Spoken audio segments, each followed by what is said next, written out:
Hello guys, welcome back to YouTube channel. स्वागत है आप सबका आपके अपने YouTube channel GS by Ankit Jha पे। गाइस, इस वीडियो में हम लोग एलेक्ट को लेकर कुछ इंपॉर्टेंट क्वेश्चंस डिस्कस करने वाले हैं। और क्योंकि ये सेक्शनल वीडियोस हैं तो आपके पास कुछ सीक्वेंस ऑफ वीडियोस आती चली जाएंगी और ये सभी जितने भी चीज़ें हम लोग डिस्कस करने वाले हैं वो वन लाइनर्स रहेंगे। But yes, at the same point in time हम लोग बैकग्राउंड भी डिस्कस करेंगे कुछ एक इंपॉर्टेंट पॉइंट्स का, बिकॉज जो बैकग्राउंड हम लोग डिस्कस करने वाले हैं वो खुद में भी क्वेश्चन बन सकता है। So just to get mentally prepared for every kind of question, we need to have that sort of vision, or we need to have that sort of agenda with us कि हम ज़्यादा से ज़्यादा चीज़ों को डिस्कस कर पाएँ। तो let's begin with this video. इस वीडियो के थ्रू हम लोग कुछ डिफेंस पर रिलेटेड टॉपिक्स, डिफेंस से रिलेटेड वन लाइनर क्वेश्चंस क्या बन सकते हैं वो। तो पहला क्वेश्चन हमारे पास आता है, who was the first female to receive the highest peace time bravery award? सबसे पहला पीस टाइम ब्रेवरी अवार्ड इनमें से किस फीमेल को मिला? तो जानना और समझना क्या है हमको यहाँ पर, अपार्ट फ्रॉम कि किसको मिला। क्वेश्चन पूछ रहा है highest peace time bravery award. तो सबसे पहले आपको ये पता होना चाहिए कि हमारे देश में highest peace time bravery award actually है कौन सा। तो इसको समझने के लिए दो चीजें आपको समझनी है। एक तो हमारे पास होता है highest peace time bravery award, the other is highest war time bravery. यहां पे हम शांति के समय की बात कर रहे हैं। जो दूसरा हमारे पास टर्म होता है that is highest war time, यानी युद्ध के समय दिया जाने वाला सर्वोच्च सम्मान, जो कि ब्रेवरी का होगा। तो जब भी पीस टाइम के अवार्ड की बात आती है तो हमारे पास होता है अशोक चक्र, this is the highest peace time decor. और अगर वॉर टाइम डेकोर हो जाए तो आंसर हो जाएगा परमवीर चक्र। तो परमवीर चक्र मेजरली आप देखोगे मरणोपरांत यानी पोस्टमसली दिया जाता है, क्योंकि भाई वॉर के समय ज़्यादातर लोगों की ब्रेवरी जो शोकेस होती है उसमें there are number of times जब मार्टेडम अटेन करने के बाद हम उनकी गाथाएं सुनते हैं, हम उनकी स्टोरी सुनते हैं। पीस टाइम ब्रेवरी में भी ये चीज़ काफ़ी कॉमन रहा है। अब अगर हम फीमेल सिविलियन की बात करें तो सबसे पहली फीमेल सिविलियन जिनको हाईएस्ट पीस टाइम अवार्ड यानी अशोक चक्र मिला, दैट वाज नीरजा भनोट। तो answer would be option B, Neerja Bhanot. इन पर ऑलरेडी बहुत सारे डॉक्यूमेंट्रीज वगैरह मूवीज भी बन चुकी हैं। She was an air hostess in air India flight जिसको हाईजैक कर लिया गया था, and ultimately she sacrificed her life but saved the life of around 180 people जो उस फ्लाइट को बोर्ड किए हुए थे उस दिन। तो एक बहुत इंपॉर्टेंट क्वेश्चन और बहुत important personality. Heading on to the next question, हमारे पास अगला क्वेश्चन आता है, the defence research and development organisation यानी DRDO is the premier agency under the Department of Defense Research and Development under the Ministry of Defense of the Government of India. The present chairman of DRDO is। अब देखिए question में अगर actual question देखें तो वो सिर्फ इतना सा है, present chairman of DRDO. But AILET का ये आप कह सकते हो एक मॉडस ऑपरेंडी है, एक way of asking the question है, जहाँ पर वो आपको एक स्टेटमेंट देता है फॉलोड बाय द क्वेश्चन है। तो वो वन लाइनर, बट आपका वो टाइम कंज्यूम कर रहा है during the reading process. But हमारे लिए यहाँ पर थोड़ी सी चीज़ें अलग है, we want to discuss as much things as possible. तो यहाँ पर बात आ रही है एक बहुत ही प्रोमिनेंट एजेंसी की जिसका नाम है defence research and development organisation, जो under defence research and development wing के रहता है, यानी मिनिस्ट्री ऑफ डिफेंस के अंडर में होता है। और आपसे पूछा जा रहा है कि हमारे प्रेजेंट डीआरडीओ के हेड कौन है। तो हमारे प्रेजेंट डीआरडीओ के जो चेयरमैन हैं वो हैं डॉक्टर समीर कामत। वहीं हमारे डिफेंस मिनिस्टर हैं मिस्टर राजनाथ सिंह। जी सतीश रेड्डी पहले हमारे डीआरडीओ के चीफ थे। डीआरडीओ इंडिया में डिफेंस रिसर्च पर सबसे प्रीमियर एजेंसी है। डिफेंस रिसर्च गवर्नमेंट जो करवाती है वो डीआरडीओ के एजेंसी में ही होता है। Not just the defence research, इसके अलावा भी इनके पास एडिशनली काफ़ी सारे टास्क आ जाते हैं as and when required. For example जैसे कोविड के टाइम पर कोविड ड्रग्स बनाने का काम भी इनका था, रिसर्च कैरी आउट करना, नए नए सैम्पल टेस्टिंग वगैरह भी इन्होंने किया है। तो डीआरडीओ अलग अलग तरीके के इक्विपमेंट बनाता है, जैसे वॉर जोन्स में जो यूज़ हो रहे हैं दैट्स वन थिंग, यानी वहाँ पे मिसाइल्स हो या किसी और तरीके की आर्टिलरी एंड आर्म्स एम्यूनेशन की बात हुई, उस पर रिसर्च करना, या हम कहें जंगल वॉरफेयर में जहाँ पर मेडिकल रिक्वायरमेंट, मेडिकल नेसेसिटीज़ या अर्जेंसीज आ जाती है, वहाँ पर किस तरीके से हमको इक्विपमेंट्स बनाने हैं या रिसर्च करना है। In all those probability DRDO is the prime agency for that. अगर हम इसके एस्टैब्लिशमेंट की बात करें तो it was established way back in the 1958, 1958 में बना था।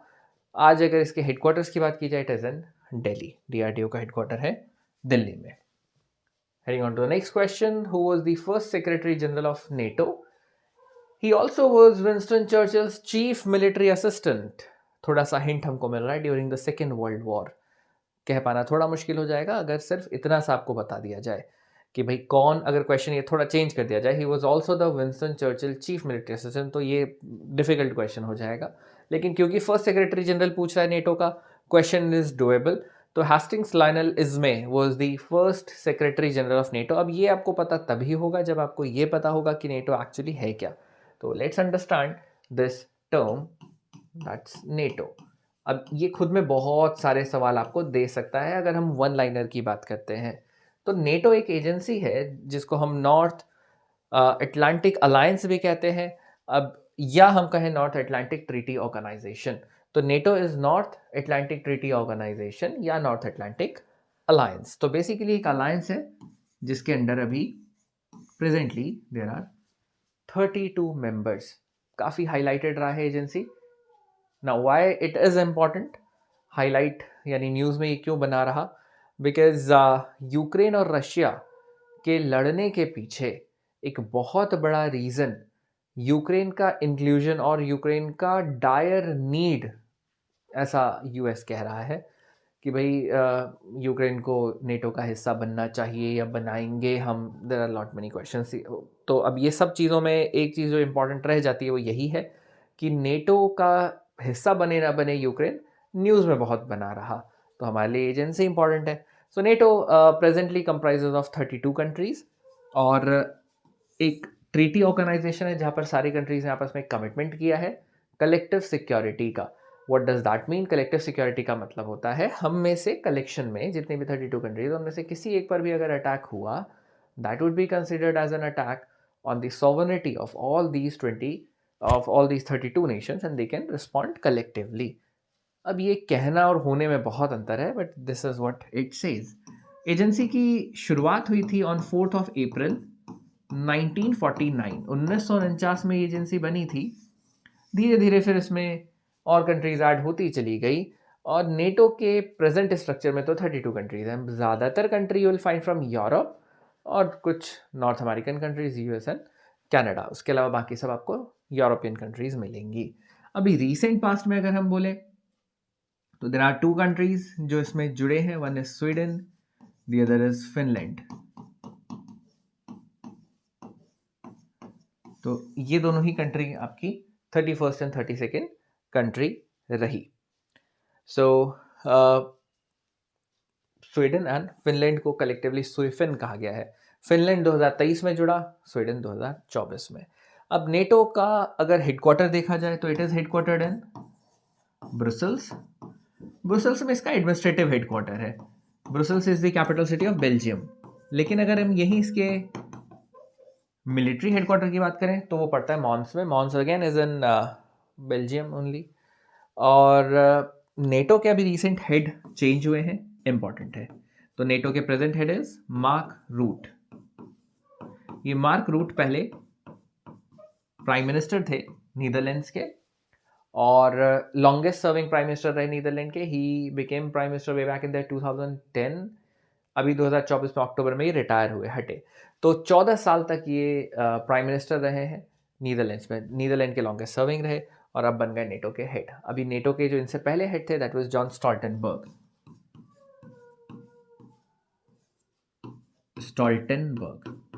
तो इनको इन्होंने रिप्लेस कर दिया। तो ये खास बात है आपको नेटो के साथ याद रखनी है। Heading on to the next question, हमारे पास अगला क्वेश्चन आता है, name the first recipient of the highest war time bravery award, अब यहाँ पर आपको समझ आ जाएगा, हमने स्टार्टिंग में ही डिस्कस किया war time bravery and piece time bravery. Piece time bravery में हाईएस्ट अवार्ड वाज अशोक चक्र, वॉर टाइम ब्रेवरी में हाईएस्ट अवार्ड वाज परमवीर चक्र। तो पूछ रहे आपसे इनमें से सबसे पहला परमवीर चक्र किसको मिला, तो it was awarded to major Somnath Sharma. अगला क्वेश्चन ये भी बहुत इंपॉर्टेंट है और इंटरेस्टिंग है। Devendra Kumar Joshi who resigned as armed forces chief is the lieutenant governor of. ये आपको दो चीजें समझनी है। पहले तो मिस्टर डी के जोशी की बात कर लेते हैं। तो admiral D K Joshi, he was the admiral, admiral होता है नेवल चीफ, तो ये नेवी के चीफ थे and he resigned from this service after a series of incident और unfortunate incidents that happened during a course of time way back in the year 2013। 2012-13 के दौर में काफ़ी सारे शिप्स में, फ्रिजेट्स में, कॉर्वेट्स में एक्सीडेंट्स हुए। कोई शिप डूब गया, कहीं आग लग गई। तो D K Joshi at that point in time was the admiral, तो he took up the moral responsibility of that incident. उन्होंने कहा भाई, being the head it is my duty to provide safety and security to my armed mens, और सभी armed men को security provide करने का जिम्मा जब लिया तो उन्होंने कहा भाई मेरी मॉरल रिस्पॉन्सिबिलिटी भी है। तो ultimately he resigned from the post. बात है 2013 की। आज की अगर हम बात करें तो 2017 में ही डी के जोशी को गवर्नमेंट ऑफ इंडिया ने उस समय पर कार्यभार दिया कि आप जाइए और अंडमान निकोबार आइलैंड के एलजी बनकर काम करिए। एलजी या लेफ्टिनेंट गवर्नर्स आपको मिलेंगे यूनियन टेरिटरीज में और गवर्नर्स आपको मिलेंगे स्टेट में। गवर्नर की पावर बहुत ज़्यादा होती है compare to that of LG. LG की रिपोर्टिंग डायरेक्ट सेंटर को, प्रेसिडेंट को रहती है। तो अभी के टाइम पर भी अंडमान निकोबार को जो प्रिजाइड कर रहे हैं एज द लेफ्टिनेंट गवर्नर वो हैं एडमिरल डी के जोशी। बहुत ही ग्लोरियस करियर रहा है। रिज़ाइन करने के बाद भी ऑब्वियस है कि मोरल रिस्पॉन्सिबिलिटी लेना खुद में बड़ी बात है। एंड टिल डेट अगर हम बात करें, he is the first and only head of any of the armed forces, B it army, navy और एयरफोर्स, जिन्होंने रिज़ाइन किया अपनी पोस्ट से। इनके सिवा किसी ने भी अपनी पोस्ट से रिज़ाइन नहीं किया है। And there have been only one unfortunate incident जहाँ पर हमारे हेड की डेथ हुई है while in service, and that's CDS of India. तो पहले इंडिया के जो सीडीएस थे जनरल बिपिन रावत, आज तक के इकलौते हैं जो सर्विस चीफ होते हुए जिनकी डेथ हुई है। तो टू डाई इन ऑफिस में आप बिपिन रावत जी का नाम याद रखेंगे एंड रिज़ाइन करने वाले admiral D K Joshi. Heading on to the next, हमारे पास अब आ गए कुछ क्वेश्चन जहां पर मिलिट्री एक्सरसाइजेस का जिक्र है। Name the first bilateral, by मतलब होता है दो, लेटरल मतलब कंट्रीज, ट्राई मतलब तीन, सर्विस मतलब आर्मी, नेवी, एयरफोर्स जैसे ये सर्विसेज हैं। तो पहला बाईलेटरल यानी दो देशों के बीच तीनों सर्विस का, army plus navy plus air force का एक एक्सरसाइज हुआ between the armed forces of India and UK, India और यूके के बीच। इनमें से कौन सा था?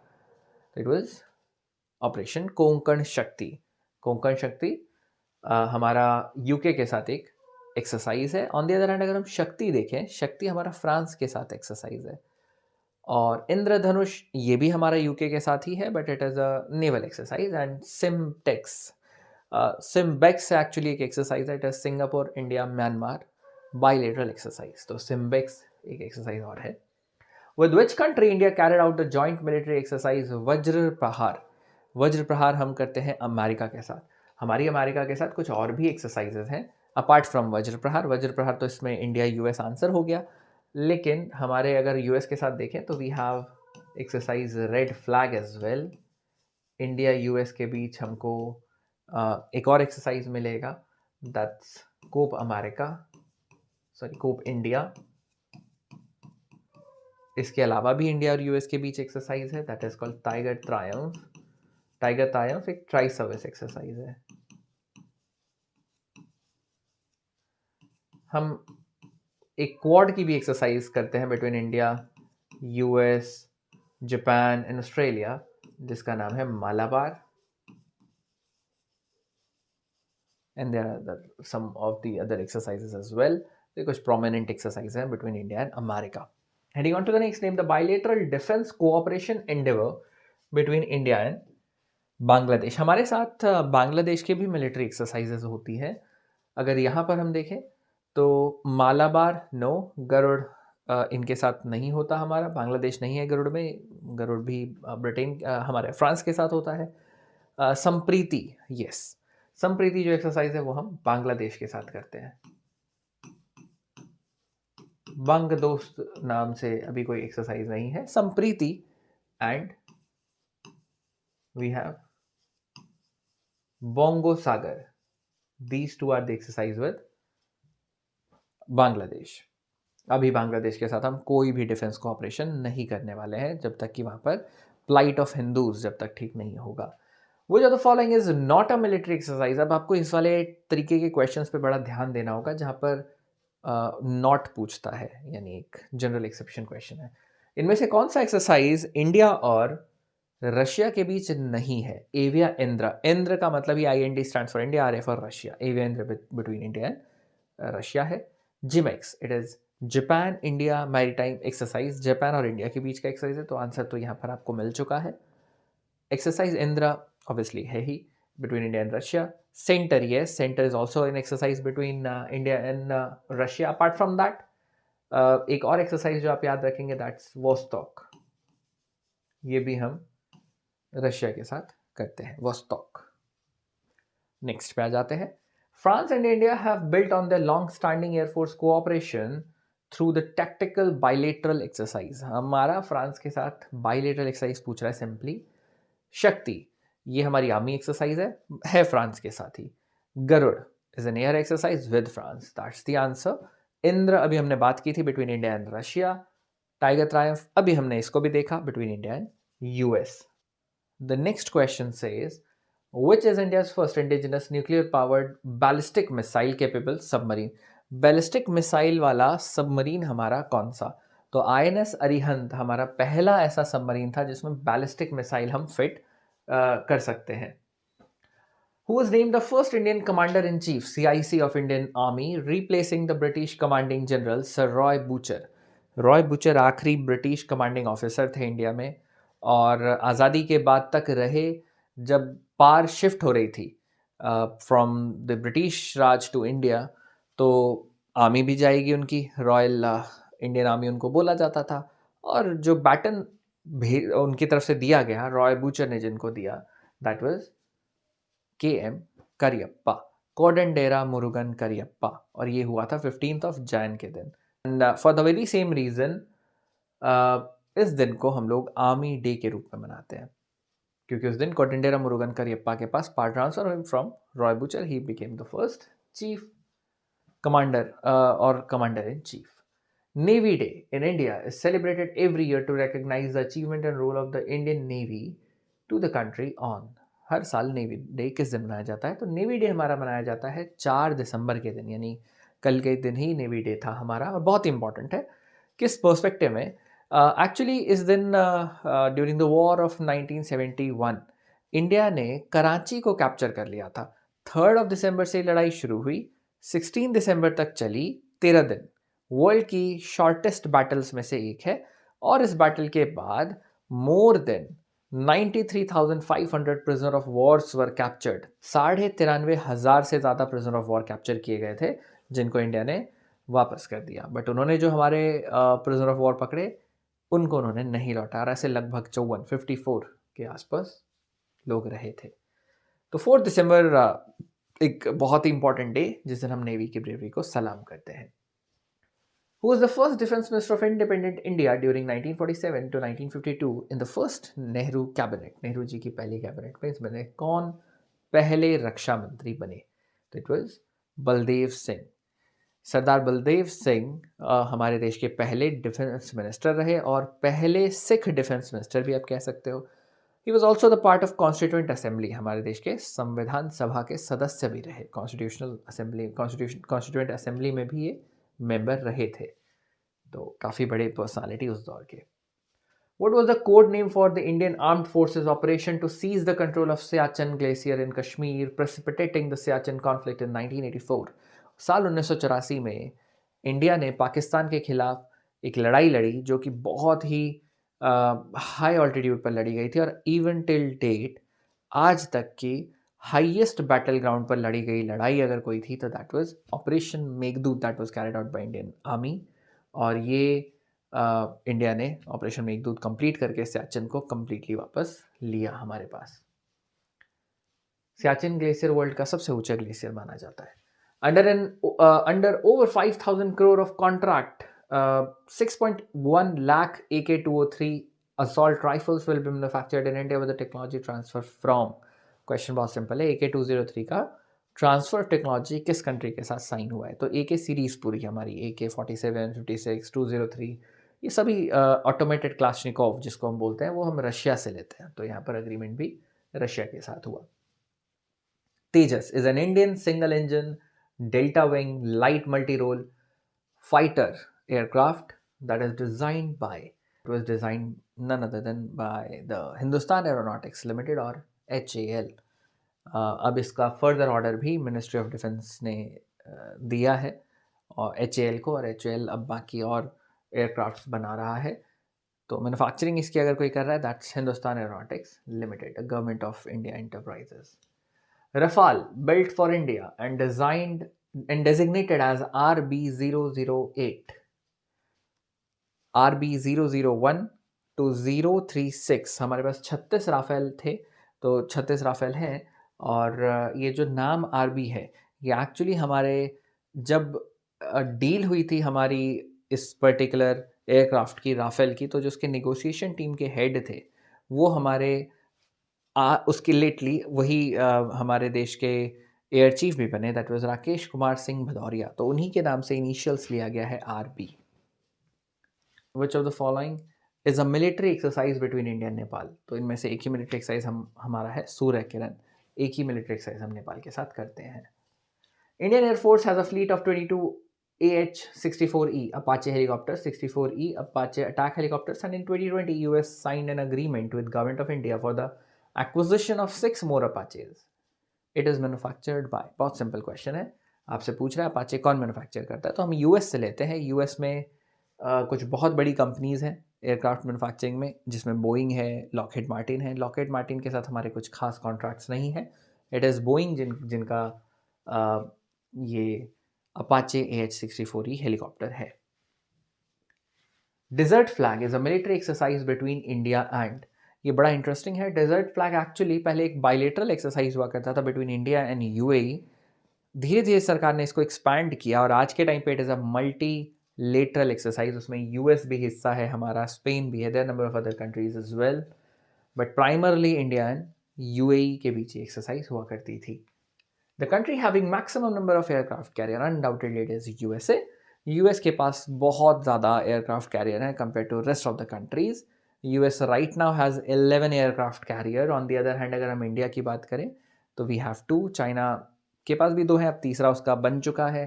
रशिया के पास there is just 1। तो हमारे पास 2 एयरक्राफ्ट कैरियर हैं, दोनों के नाम आपको पता होना चाहिए। एक है हमारे पास INS विक्रमादित्य जो कि हमने रशिया से लिया था। ऑन द अदर हैंड हमारा इंडिजिनस INS विक्रांत। ये विक्रांत नाम इसलिए पड़ा इसका बिकॉज हमारा पहला 1961 में जब हमने एयरक्राफ्ट कैरियर लिया था वो भी INS विक्रांत ही था। उसके बाद हमने INS विराट लिया, फर्दर हम INS विक्रमादित्य पे गए और फिर हम दोबारा से, क्योंकि ग्लोरी जो छोड़कर गया था विक्रांत उसी को दोबारा से अचीव किया हमने with INS Vikrant. The organization that has successfully tested hypersonic technology demonstration vehicle HSTDV, किस कंपनी ने ये टेस्ट किया? तो एक्चुअली हमारे देश में अगर हम डिफेंस रिसर्च की बात करते हैं तो ये ऑलरेडी डिस्कस्ड कि हमारे पास DRDO एक एजेंसी है जो ये करती है। Right answer would B DRDO। Next question पे चलते हैं। The Indian regional navigation satellite system IRNSS, an operational autonomous regional satellite navigation system is known by the name, नाविक नाम है उसका, नेविगेशन करने के लिए खुद का इंडिया का बनाया हुआ system. So that's the last question. इतनी चीज़ें हमको डिफेंस के साथ इंपॉर्टेंटली याद रखनी है। अब जो हमने डिस्कशन किया है उससे रिलेटेड क्वेश्चन भी जो उसके साथ कोरिलेट करता हुआ क्वेश्चन आएगा वो भी बड़ा इंपॉर्टेंट है। तो आप जब भी इसको गो थ्रू करेंगे make sure always keep a journal handy so that you need to jot down the important point, you can do so। That's all in this video. मिलेंगे फिर नेक्स्ट वीडियो में कुछ नए टॉपिक के साथ। Till then take great care of your health. Bye bye and thank you so much.